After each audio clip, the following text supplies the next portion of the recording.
Hi and welcome back to another Mr. Mashup video, where this time we'll talk about all the different War Machine armored suits in the Marvel Cinematic Universe. There are about 10 different designs for War Machine here, so first we'll talk about the first 5 as we are showing you guys here, the ones that appeared starting from Iron Man 1 to Captain America Civil War. So the first one here is the predecessor to War Machine itself, which is the Iron Man Mach 2 suit. In the movie Iron Man 2, we see that Rhodey confiscated this suit from Tony and brought it to the US military to be weaponized. And apart from the repulsors at the palms, there seems to be no weapons in its system. So that was Iron Man Mach 2. Next we'll move on to the first real War Machine suit, which is War Machine Mach 1.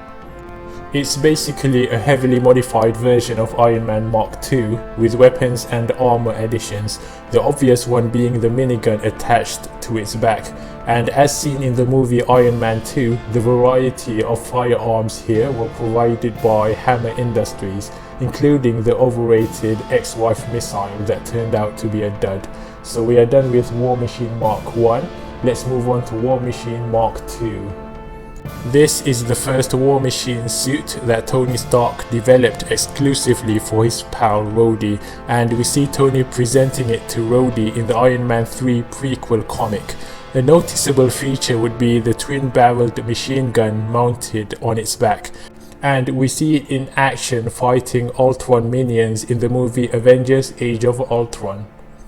And then we see that very same War Machine Mach 2 armor getting a new paint job, being rebranded as the Machine Patriot.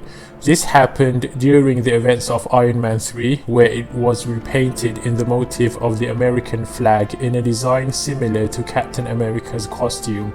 This is all for PR purposes, as the name and image of War Machine seemed too aggressive.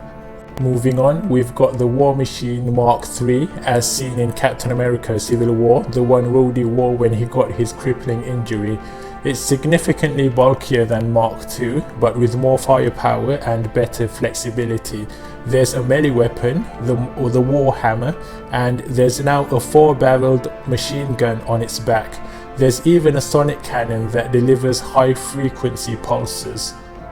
So those were the first 5 War Machine suits, and we have 5 more designs coming right up, the ones shown in the rest of the MCU Phase 3 until Avengers Endgame.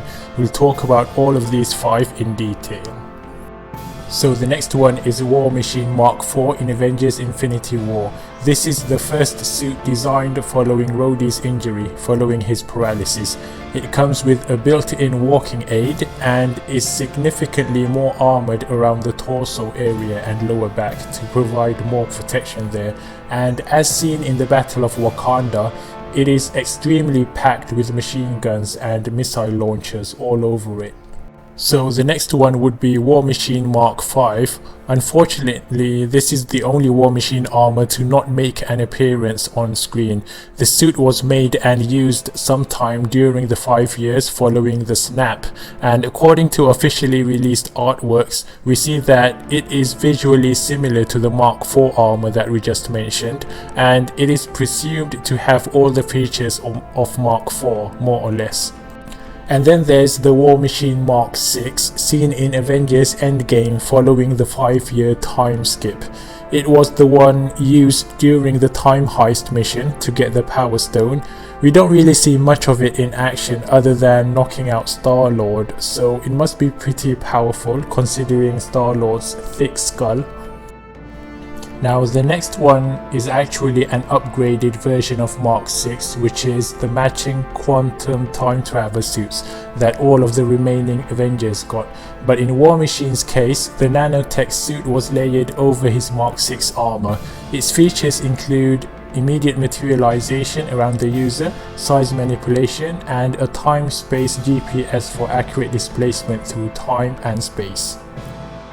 And last but not least, the War Machine Armor Mach 7, also known as Machine Patriot Mach 2, seen in the later part of Avengers Endgame.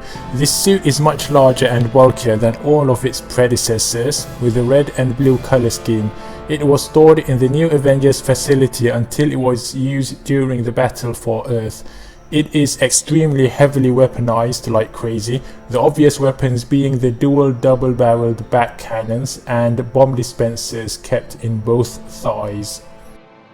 So those are the 10 different designs for War Machine.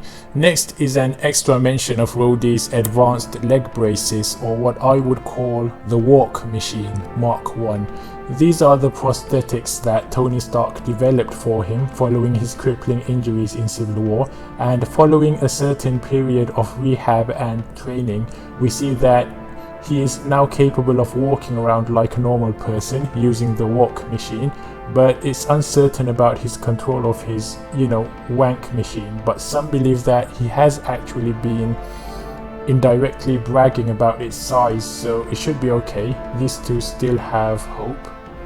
We should also note that we've had two different versions of Colonel James Rupert Rhodes. Rhodey Mark 1 was seen in Iron Man 1, played by Terrence Howard, and in the following MCU movies we got Rhodey Mark 2, played by Don Cheadle. They did an amazing job at just brushing the issue away by having Don Cheadle telling us to just get over it and deal with it at the beginning of Iron Man 2. So that's the end of our video, thanks for watching and goodbye.